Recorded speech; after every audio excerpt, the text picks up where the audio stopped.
আসসালামু আলাইকুম ভিউয়ার্স। আজ আমি এসেছি আমার পেঁয়াজের ক্ষেতে।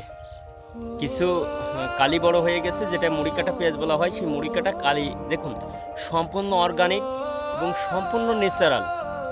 কোনো মানে ফরমালিন ছাড়াই সম্পূর্ণ ন্যাচারাল। ন্যাচারাল খাবারটাকে কিন্তু শহরের মানুষগুলো অনেক পছন্দ করে, গ্রামের মানুষও পছন্দ করে। আমার হাতে যে কালিগুলো দেখতে পাচ্ছেন, এটা কিন্তু সম্পূর্ণ ন্যাচারাল এবং অর্গানিক।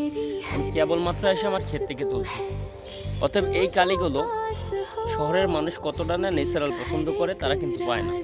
আর আমাদের গ্রামের মানুষ যদি তাদেরকে বলি, মহিলাদেরকে বলি এটা ন্যাচারাল খেতে হবে, ন্যাচারাল কালি, সেটা খাবে না।